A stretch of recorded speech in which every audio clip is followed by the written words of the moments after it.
anatomy and the physiology, the muscle force and fiber morphology would be different in a child as compared to the adult. But and that's also one of the causes for muscle recruitment.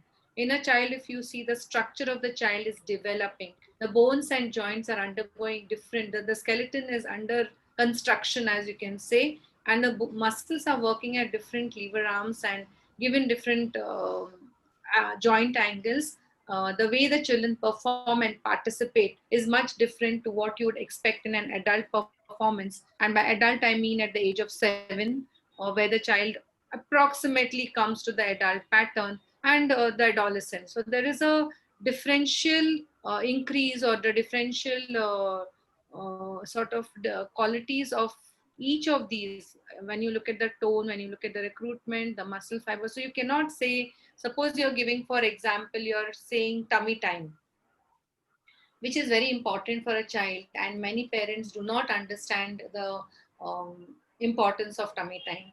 But is it how important is it for a child to be there, and what is important to be done in that position? That is something which is, as therapists, we should look at. When you look at videos outside, I mean, I've seen the few of the videos on YouTube recently, and the reason why I was talking this is, yesterday I was discussing tummy time with one of my parents, and even before that, the parents who come with little babies nowadays, I'm getting a lot of them. It is a misnomer to just put the child in prone, and say we are giving tummy time. So tummy time is essentially to develop, number one, what is the use of tummy time? Can I ask you all? What does tummy time give you all? Give the baby.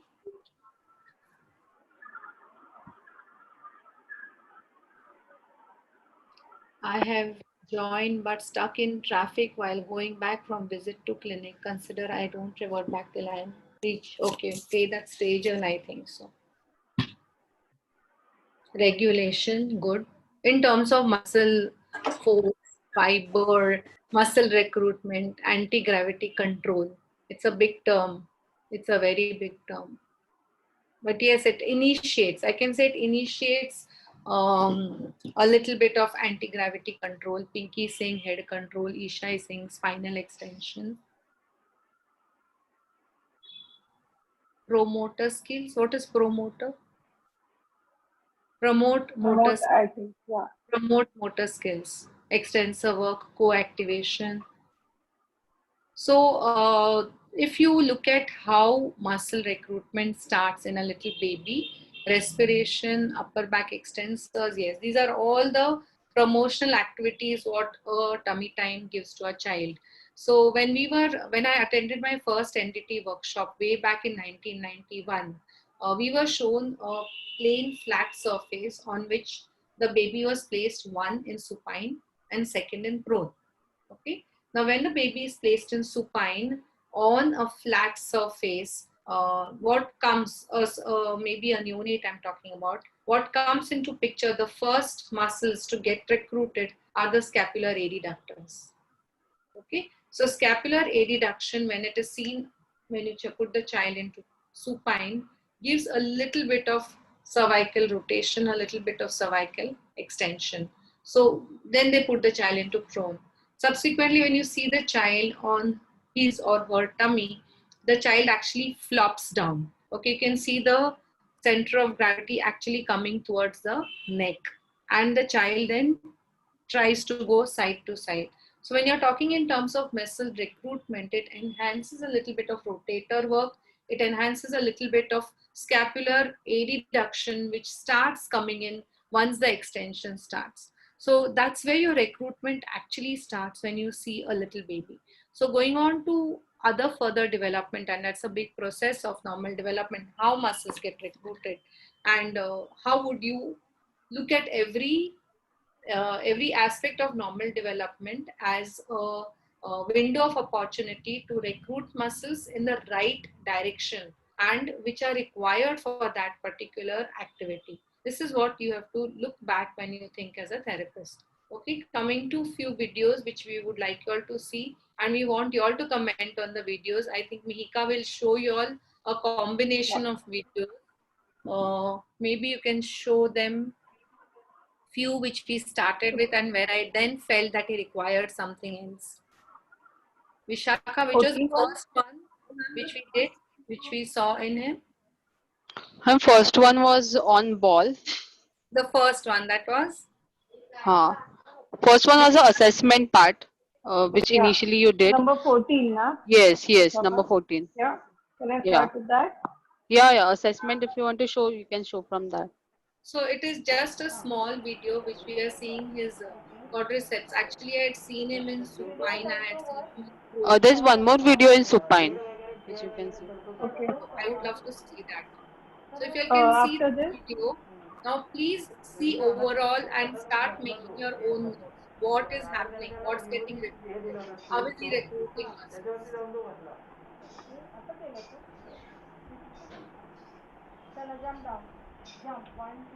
can I play it again? I Or think the we'll play supine the one next you one? have. Yeah, wait.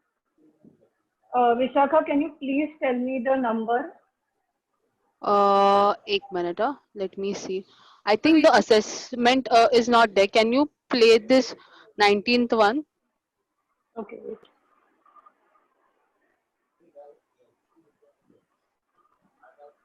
This one? okay. So yeah, this was Yes. good. Huh. So now tell me what's happening. What was he recruiting when you're sitting to kick the ball, and what is he doing now? Ek minute. We can do one thing. First, we do all the rotations. Second would be Okay. on the swing, I and can't third hear one you standing on properly. the bench. There is someone's mic on. Can you hear me now, Mihika? Yeah. Okay, so first video I would like them to see all rotations. It is the audio's voice that is coming. Yeah. The first video I will show the ball one, thrown on ball. Yeah. Second will Yes. be extension on the swing, and third would be standing on the bench. A very interesting session we had. A very interesting session. You all saw him, right? So Yeah. what recruitment is and how important it is. So what I found in him, Akshat has come to us maybe after 6 months after the lockdown. Yesterday was his session, first session, day before I think. When was it? I forget. And we found a huge block which has come up in his spine. He was not recruiting, as you can see, the back extensors which are supposed to be recruited when he's sitting up straight. And to even extend his spine, what he did was he went into first a nice rounded spine. He used his rectus abdominis to stabilize, and then he could extend his knee. So rather than sitting up straight and giving a straight kick from the knee and maintaining that extension, he doing hyperextension, rounding, and then he recruited the entire body and then struck the balance which he wanted to extend the knee. So we definitely found that a lot of extension and rotation was missing in him, the extension rotation components, and that's how we started working on him. So maybe we can go through these videos. Then you can take over now for these videos.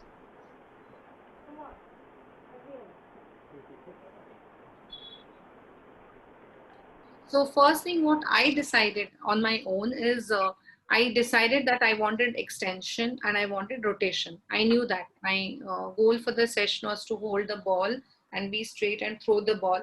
So to get to that, I knew completely that the sagittal plane, when I saw his multi-system impairments, the alignment in the planes was constantly collapsing and trying to recruit his hyperextensors, and if you can see the trapezius muscles which are overacting there, constantly recruiting that. And when he was trying to recruit that, he was going into hamstring, more recruitment of his hamstring muscles. So he was sort of collapsing down into knee flexion and giving way into ankle dorsiflexion. This is what was happening. So first thing what we discussed was definitely he needs to work on extension. But to work on extension, how can we promote extension after 6 months of immobility? All of us understand that immobility gives a lot of changes into the muscle architecture, which we'll be seeing in this talk today. So how do we loosen him out with before in a session and give that quick fixed to the parent who has come with a lot of expectations. So we decided to work on his vestibular system, which gives a lot of extension, and then go ahead and work on the therapy ball. So maybe we can show those videos. Is it playing? Yeah.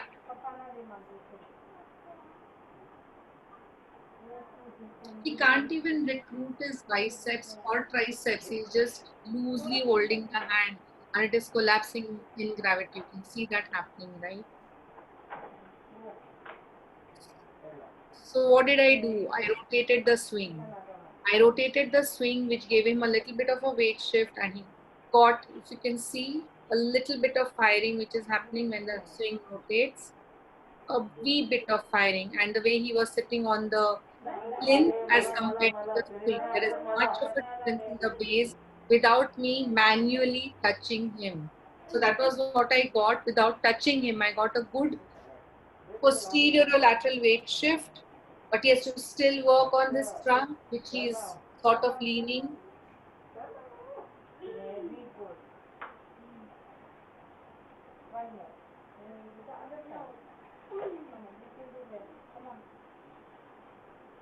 You can go a little faster.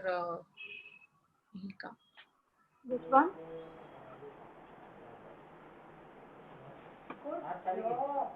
Is it playing? Yes, Milka, you can maybe forward it. I can forward this? Okay, wait.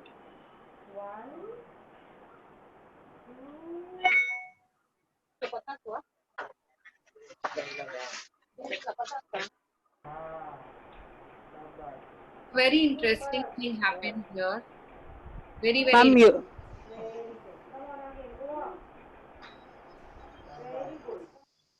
What happens here? Can you all tell me?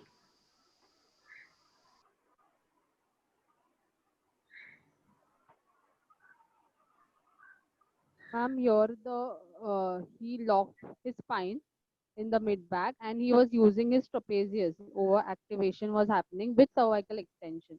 So Yes. he was not able to use the extension properly. So we Yes. had to change the technique, like we couldn't give him a high 10. So in next video, I think we changed what we were trying to do. Yeah.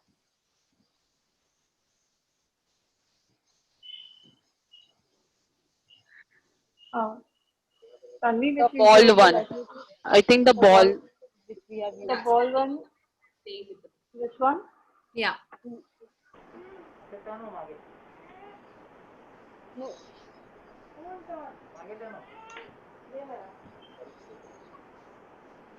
So here we got wee bits of recruitment, wee bits, you know, it was not, it's just coming in spurts and going back and coming in spurts and going back. He cannot sustain. Three factors which we look at when we are looking at recruitment is you first initiate the recruitment, you get a candidate in, you say, okay, I'm employing you today. After that, the person has to sustain or it goes into an abrupt termination. And that's exactly what happens in our kids, that the initiation, see, now is the time when you give him a little bit of elongation, you can see the scapular adductors coming in. So what I did is I moved my key point of control to the pelvis and I gave him a weight shift into the ball, into the pelvis on the opposite side. And that's where I got the recruitment of his extensors.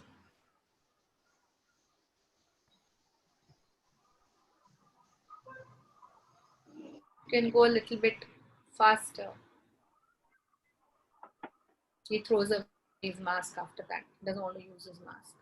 You can see the hyperextension which he's trying to compensate with, and we really, really need to work on that.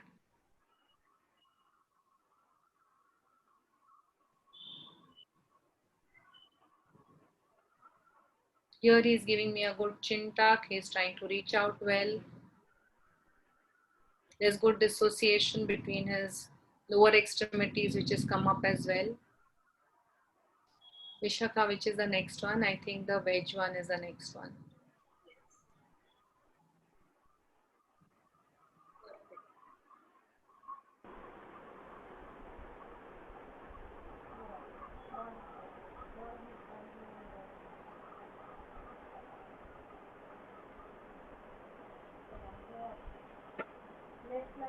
we want to compare three sessions, which we will do next time when we are talking of three different situations which there was a low tone child, there was a child who had a, like this one who was having fluctuating tone, and there was a child who had a completely high tone where neurological as well as the rheological properties were affected.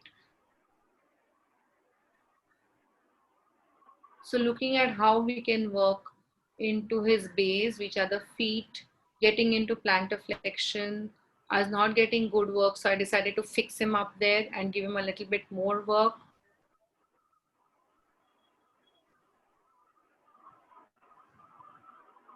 It stopped, Mihika. Yeah.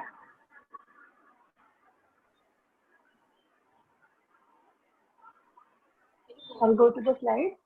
Yeah, we can go to these later on. So these are few interesting videos which we wanted to share, and maybe if you all could understand how recruitment affects the task, and what we need to do as therapists is to look at recruitment in a true sense.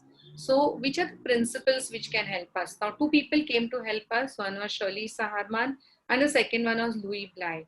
So the first person who really looked at how muscle recruitment happens and how the muscles balance each other are Shirley Saharman. Two populations were looked at. One was the pediatric population and the second was the adults who had back problems. So the primary sort of forte of the work was that resting postures.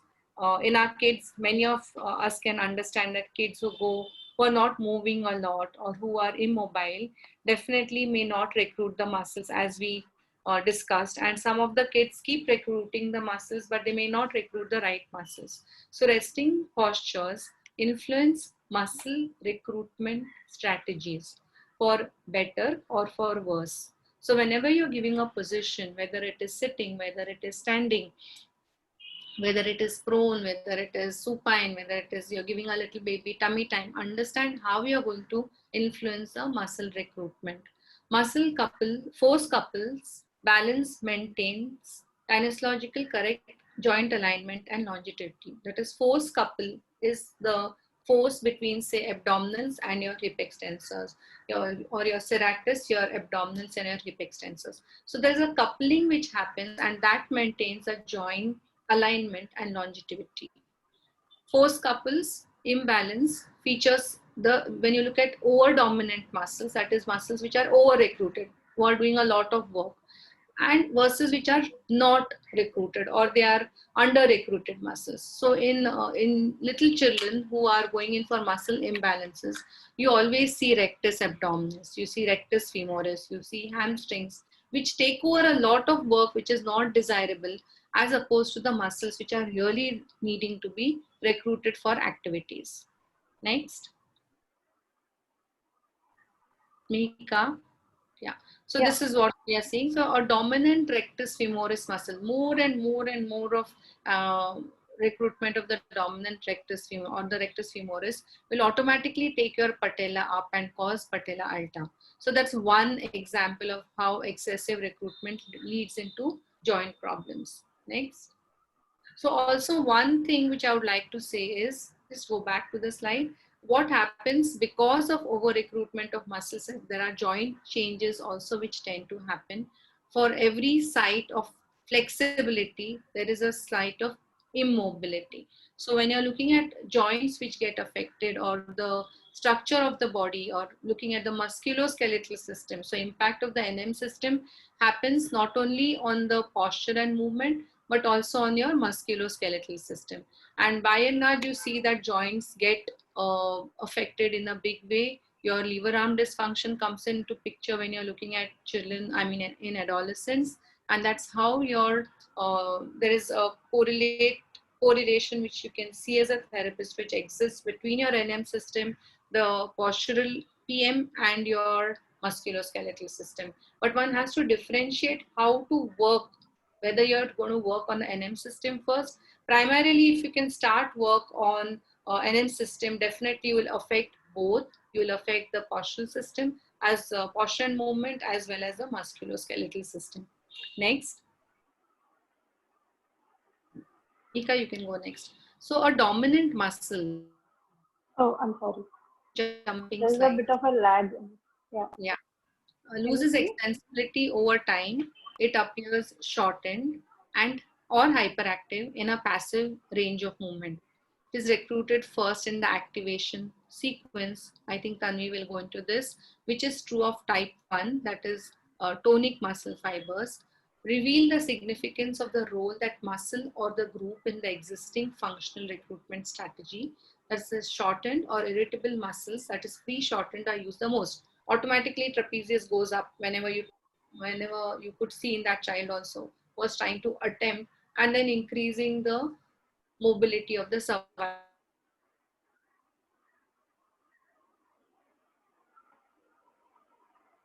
observation. Underused muscles. Vika, madam. I'm sorry. No, it's okay. I understand. Underused muscles permit postural convexities. So as we through that example, if rectus femoris is dominant, the quadriceps and iliopsoas are evidently dominated. And if triceps surae is dominant at the ankle, then the anterior tibialis and long toe extensors are dominated. This leads to the clinician to identify, as I said, relative flexibility sites where the person draws compensatory motion. So you have to have your eyes open to see where what is going wrong. Now we can go to the next one. I think the next one we have explained already in the previous Yeah. slide. Okay, so this is what is said that, let's go back. Sorry.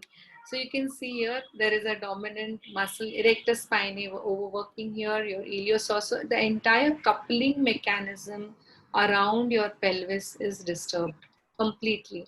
And either it gives rise to lordosis or it gives rise to your knee going into flexion. Next. So if you want to go into details of this, we'll go into some workshop details, not now. So the principles, how do we manage? I'll go through this and hand it over to Tanvi. How do we manage muscle imbalance? First thing always, ABC, align your posture well. So optimize resting postural alignment, improve postural alignment, and the use of the base of support. Always look at the base, whether it is activated or not. Then you look at whether you have the sufficient amount of length of the muscle, yes or no. So address relative flexibility slides, work towards optimal muscle length, give a more effective strategy before you remove an existing one, shorten the long muscles before you lengthen the shortened muscles. Work towards optimum gravitational force acting on limb segments. Integrate optimum performance through functional activities into the therapy program. This is all what I had done into his session, and identify functional strategies and then change them gradually. Most of these principles are inherent. The once Saharman stated the principles, Louis Bly came with her development, and she built in developmental principles which are followed by NDT in combination when they look at the problem of the NM system. Next. So coming to Tanvi, Tanvi, you can take over from here. Am I audible? No, Yes. not much. Okay, so starting with the muscle recruitment, we would be seeing physiological part of normal muscle recruitment and how it alters in CNS region. So I hope you all remember last time I had spoken about the job recruitment and how the boss recruits people for that perfect position. So we talked about the boss, that is central nervous system. Now let's talk about the muscles, that is the all these people standing in the line to get that perfect job. So when people go for the job, they also have their specifications regarding salary package or timing of the work. Same way, let's correlate this with our motor units. So, motor units also have the specifications for them to recruit. So, there is a basic law of operation of a motor unit, which is all or none principle. So, in this, what happens? Motor unit, it either reaches the threshold and neuron fires, and then the muscle fibers contract, and then you can see the action. Or threshold is not reached at all and there is no muscle contraction. Okay, so now how do we apply this principle? So what happens? So in CNS lesion, muscle motor units, it loses its ability to modulate firing frequencies during the voluntary movement. So there is not enough threshold reached for the neurons to fire and for muscle production to be seen. Okay, that's the one important thing. And the second thing we have to look for. So there are, we have learned it in physiology, the temporal and spatial summation, right? So that has application in motor muscle recruitment. So when we say that, so yeah, so the two neural mechanisms can be incorporated. So in temporal summation, what happens? There is a depolarization and the motor neuron fires because the synaptic potential occur close together in time. But in temporal summation, what happens? That single input is not sufficient to reach the threshold and to fire the motor unit. So then the spatial summation comes into the picture, and then so the motor neuron may receive excitatory inputs from different interneurons at approximately the same time. That is how they reach the threshold and the muscle contraction happens. So what is the implication of these two things, all or none principle and temporal and spatial summation? So therapist, we can influence the type of intensities of the sensory input we are providing to the patient. So we have to be very careful in our handling because it remarkably affects your inhibition or facilitation and thereby motor recruitment. Okay, Meeka, can you go on the next slide, please? Yeah, no, the next one. Meeka, next. This is the next one. It's a good one to explain what you were saying because this has a I just correlate. You want to go to this later? Okay. Meeka, just move on to next slide and then we can come back to this again. This one? Yes, perfect. So in recruitment, there are three things. So we talk about initiation, sustenance, and termination. So all these three things depends on your again the threshold and the input, the sustenance of the input you are giving to your patient. So always, always, always remember that you have to be very careful. The input shouldn't be too much or too less for the movement to occur. Meeka, go on to the previous slide. Previous? Yeah. Okay, so now there is one more dimension to muscle recruitment. Like ma'am said last time, Bernstein has developed, he has given us degrees of freedom of movement. So there is a clear clinical relation between muscle recruitment and degrees of freedom. So human body has anatomical degrees of freedom, that is at muscles and joints, kinematic degrees of freedom. What does he mean by that? Movements can have different trajectories, velocities, and acceleration, and yet achieve the same goal. And last is neurophysiological degrees of freedom. So multiple motor neurons synapsing on the same muscle, what we talked about the summation. And yeah, that is given by Bernstein. So now each degree of freedom is affected by multiple muscles that need to cooperate in order to perform the movement. Hence, degrees of freedom and muscle synergies goes hand in hand. So now degrees of freedom with recruitment, degrees of freedom with muscle synergies. So recruitment has very much effect on muscle synergies as well. So what do you mean by muscle synergy? Muscle synergies are a group of muscles working together to produce a desired effect. So it's a normal phenomena. It need not be, we need not consider it as an abnormal condition.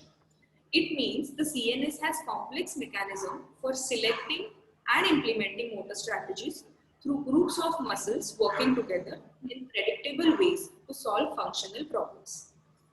Meeka, next slide, please. Can I play the video? Yes. Ma'am? Yes, I'm here. Yeah, ma'am, would you like to? So if you can see here, I would like you all to see what's happening and then comment on this video.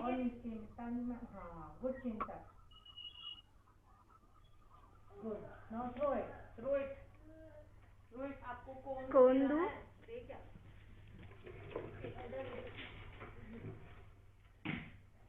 Throw. नीचे से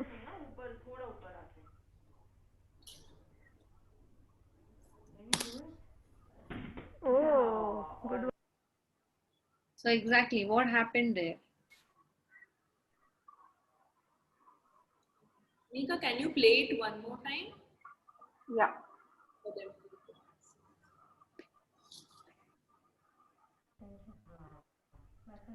You also Can you Akshar, guys you see have it? seen her, थोड़ा और right? चिंतन में हाँ good चिंतन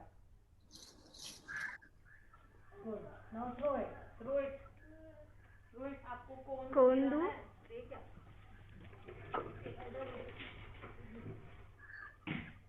So first she decided to use her hyperextension ऊपर आते and use the movement part of it.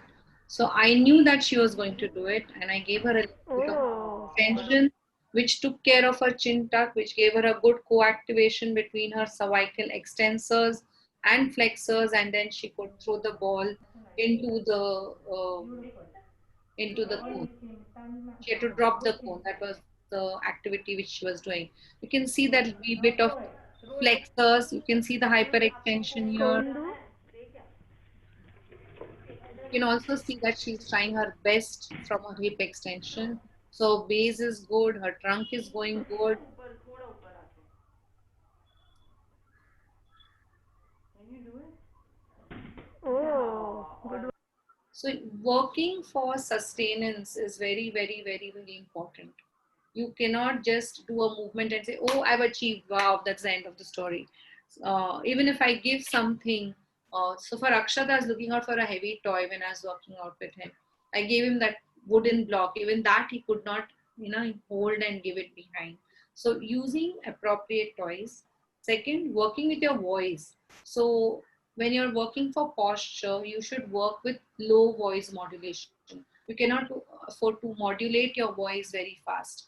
You have to work with your hands, wait for the muscle to activate, and wait till you finish the termination.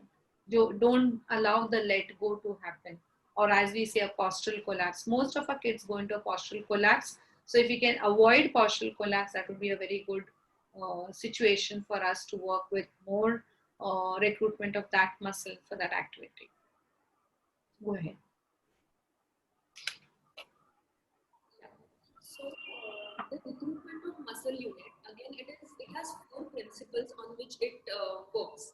So the first is all the movements are generated by changes in the configuration of connections, that is cross bridges, which are formed between actin and myosin.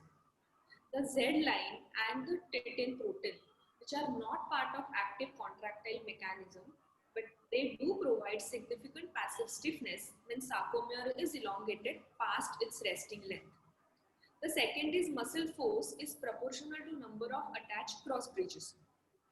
Again, the cross bridge attachment, it depends on muscle length, it varies with muscle velocity, and the concentration of calcium within the muscle fiber is the primary determinant of the number of attached cross bridges. We will talk further about this in our next talk, which I'll be talking when I'll be talking about muscle fibers. So, Megha, you can change the slide. Yes. So, what happens? Individuals with neuromuscular impairments may have selected impairments of recruitment, either the postural or phasic motor units. Almost all the patients with CNS dysfunction go through a period of decreased ability to recruit the postural motor units. So these things can vary depending on the type of CNS lesion. So when we see a spastic case, or when we see a hypotonic child, or when we see a dystonic kid, even ataxic, even the age matters in the pattern of recruitment which they show. This episode may last for a short time or may extend for years. It may be evident in one body segment, such as trunk, while being less obvious in the extremities. So when we say child has asymmetric picture, the limbs are spastic or dystonic and the trunk is hypotonic. Next slide, please. Okay. So now, how muscle recruitment varies if we have a hemiplegic or a diplegic child. So what happens in hemiplegic child is, they usually, hemiplegic children, they usually show proximal to distal order of firing as opposed to distal to proximal, which is the major destabilizing factor for them. On the other hand, what happens in diplegic is they have difficulty controlling initiating the movement and termination. So they have difficulty, in any movement is sustained for longer period of time, and so they have difficulty turning off the muscles, and hence paucity of movement is seen in diplegics. Yeah. So now coming on to muscle force physiology, which are the types of muscle fibers you guys are aware of? Can you put that in the chat box?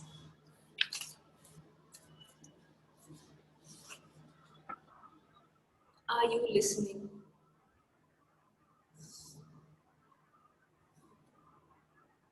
Which are the type of muscle fibers? Type 1, yes. Okay.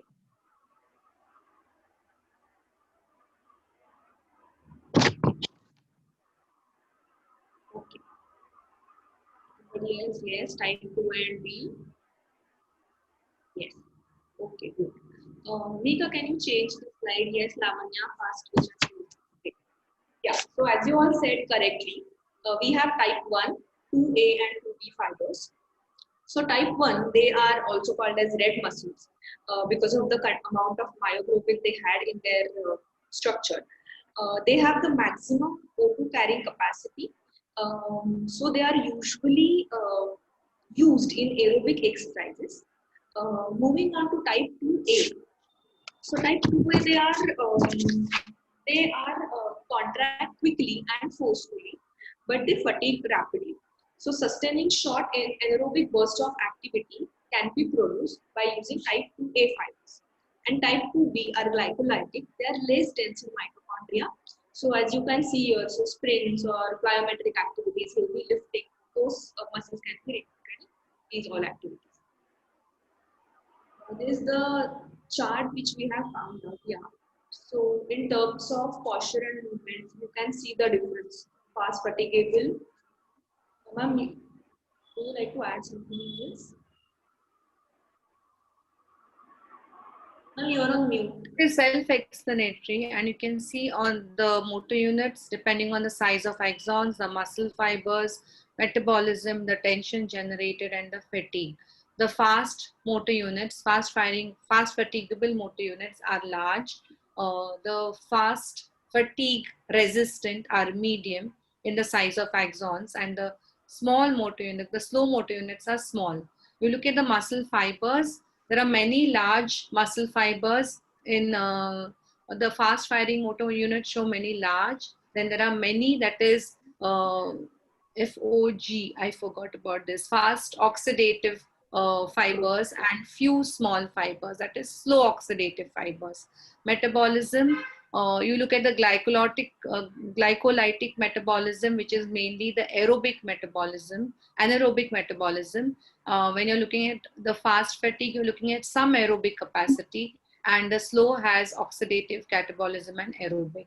Now, how do we really apply, and how do we look at when we are thinking of the NM system when a child walks in? And you can't think, oh, I have to think of the size of the axon. So the very first thing what you should understand is your handling and the way you place your hands, the way you decide your activity has to be pre-decided and looked at when you're thinking of all these. This has to be your, like we used to have tables, 2 1s are 2. So this is all your tables, which you should know, and which has to be at the background always when you're giving the activities to the children who come to you. So when you're, and that's very, very important. And this is a very good article, which we can also share with you if you want.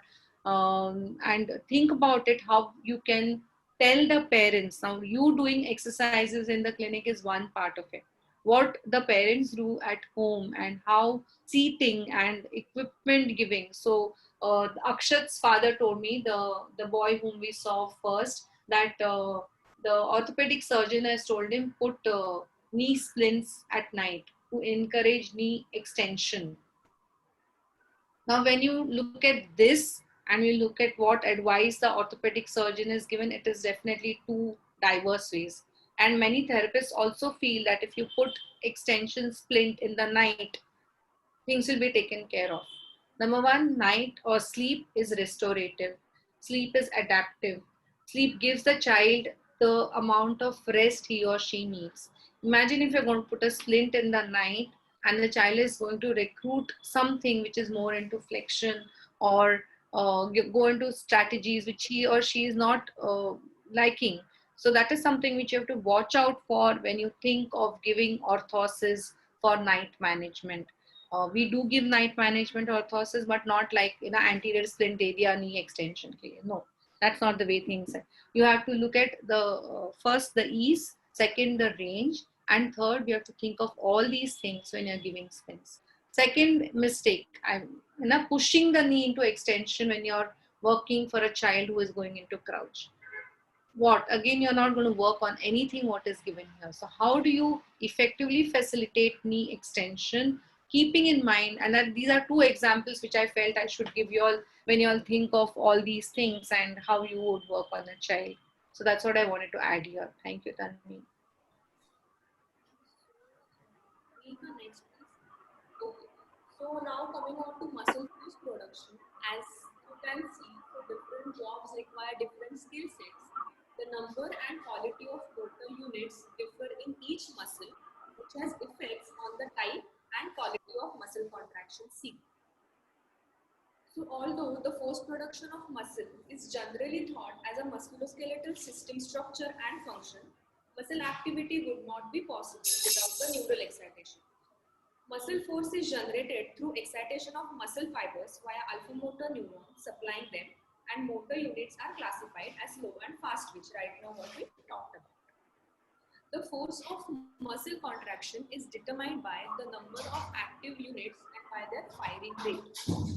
Motor unit activity and firing rate indicate that the force production, that is strength, it depends on constantly changing neural excitation. Excitatory input from the central nervous system determines the motor unit recruitment in order to scale. Scale means whether to increase or decrease the amount of tension in a muscle. So now what happens in kids we see? Take our next slide. Yeah. So the kids with CP, they have difficulty increasing the firing rates due to deficient excitatory drive. This decreased firing rate has been implicated in contributing to musculoskeletal impairments, what we measure clinically as a weakness. On the other hand, kids with dystonia and athetoid CP, they usually show loss of single joint force control, resulting in rapid and variable movements without ability to control the force. Okay, next slide. Yeah, so that was about muscle force production. Now let's talk about muscle fiber morphology. So on the left side, as you can see, there's a typically developed muscle, and on the right side is spastic. So in the typically developed muscle, you can see epimysium, endomysium. You can see the fiber bundle and muscle fibers, and perimysium. Now go on to your right side. Epimysium, you can see they have written collagen accumulation and endomysium. So always remember, the normal function of collagen in our body is to give a structure and to give us tensile strength. But in kids with, just a second. But in kids with CP, what happens? In normal, endomysium has maximum amount of collagen. But in kids with CP, due to abnormal muscle architecture, there is increased amount of type 1 collagen accumulation. So you can see the amount of muscle fibers in typically developed children as well as in spastic. So they are densely connected, and this dense connection is not of the muscle fibers, but because due to the collagen accumulation. The result of this is muscle becomes stiffer and fibrotic, and the actual motor units reduce in number. Next slide, please. Yeah. So in this, we would be talking about the sarcomere. So what is the normal phenomena? If I am strengthening, or when we are making our kids do exercises, muscle has this capacity to add sarcomeres in the series. So one another, it keeps on adding. In kids with CP, what happens? If you see the muscle length is increased. So when we correlate it increase with muscle length, we must be thinking, yeah, if the muscle length is increased, the sarcomeres are also increased. But that's not the case with kids with CP. In them, what happens? the length of the sarcomere is increased because of continuous repetitive strain injuries which happens to them. So it is not the amount of motor units or muscle fibers are increased, but the sarcomere length has increased. So let's see this. So longer sarcomere lengths are an important factor for both passive and active force production in skeletal muscle. So this is the normal thing. Longer sarcomeres of CP muscles, it demonstrates that there is increased sarcomere strain, which has been shown to directly induce skeletal muscle injury. Repeated strain-induced injuries have been shown to drastically increase collagen content and fibrosis in skeletal muscle. The effects of these chronic injuries persist for months or even years and could be responsible for the effects of muscle contracture. Repeated strain-induced injury also result in lower force production capacity of muscle, which can lead to specific reduced tension in CP muscle. So like ma'am said, you give night splint, you just want to lengthen the muscle. But then, so I agree, some muscles, they might get lengthened. But then now you know what happens in lengthening is the sarcomeres are getting strained and there's a repetitive injury to it. And we are not actually working on most motor units and muscle fibers. So please avoid pushing, knees behind or just giving passive stretching. Avoid that because that's what happens to their muscles. Next I slide. would like to add on here directly from what I've learned from my mentor is always your position, the therapist's position, where you keep your key point of control, where you keep your hands. How do you place your hands? Do you use your, you sort of increase the tone on your fingers, you use your thumbs, or are you facilitating? So facilitation is an art of recruiting the muscle. It is an art. Understand this. When how you move with the child in synchrony, orchestrating every muscle to perform is a fine art. It's like how you would make a cake. Something here, something more here and there will definitely spoil your cake or any dish what you're making. The same thing happens with any muscle activity and any muscle recruitment. So your position is very important. Your base cannot be broad along with the child. So maintaining your, remember the last time when we said it is the individual, the environment and the task. So environment definitely involves the therapist as well. So your base of support should be in alignment with the patient's base of support. You should always visualize now, okay, I'm going to do this, anticipate what's going to happen next and be ready to accept or look at how the muscle is going to move. Muscles are going to move. Not the muscles are going to move. Preferably start midway at the center of the arc of the motion. Movement can be towards the therapist or away from the base, but there has to be an elongated weight shift happening. You cannot have a shortened weight shift. There always has to be an elongated weight shift happening. And always look at a transverse, the rotatory movement, as we say, should come into picture to facilitate your muscle recruitment. So these are few principles which I can tell you. Also, your hand should be close to the center of mass. That is one more important rule if you want good recruitment. You should always be near the center of the mass. You should place your hands on the muscles which you want to recruit, not on the joints, because the moment you put your hands on the joints will facilitate mobility. The moment you put your hands on the muscles which you want to recruit, you will recruit the muscles which you want in that particular activity. Also, your impairment of the child, what type of impairment the child has, whether he's hypertonic, whether he's hypotonic, what is the quality of muscles. Look at the quality. Like if you're seeing a syndromic child, for example, a Down syndrome child who has very soft muscles, you will first have to shorten. So maybe using compression garments, maybe using taping, giving positions in which the muscle can be facilitated in a shortened position should be looked into. So when you're looking at muscle recruitment, follow these principles. I think things should be fine. It would be, and of course, the principles of the postural system. Always align and then activate. Your voice should not be very loud. So use low threshold activation. Always work with a shortened position. Don't work with an elongated position. Do not allow collapse to happen. And also think of which muscles you're going to act and keep all what has been mentioned in today's talk when you're thinking of muscle recruitment.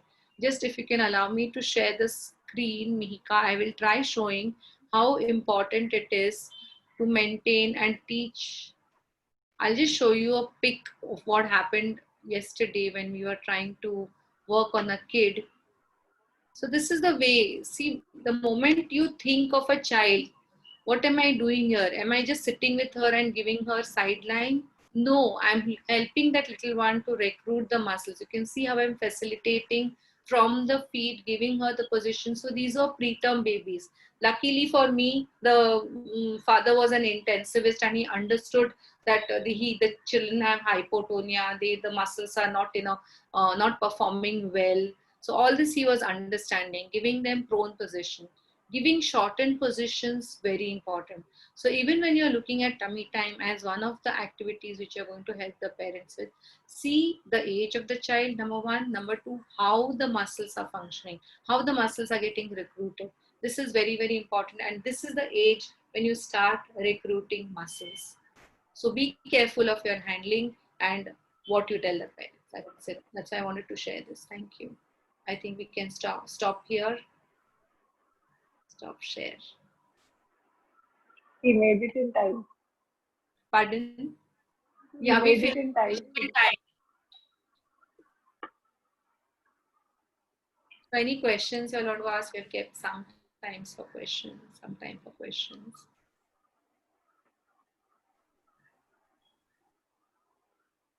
So next time we will be finishing it off, the NM system, and I'm very happy that I was very happy to relearn my NM system in a good way, relook at the NM system, and I hope all of you are also understanding. If there are any queries, please feel free to ask and connect anytime.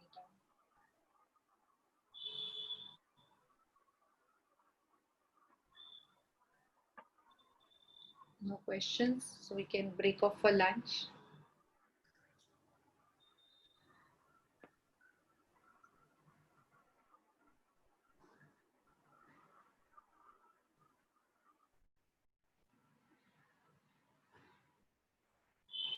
Yeah, Tanvi was awesome. Thanks, Tanvi. The journey was good. We enjoyed it.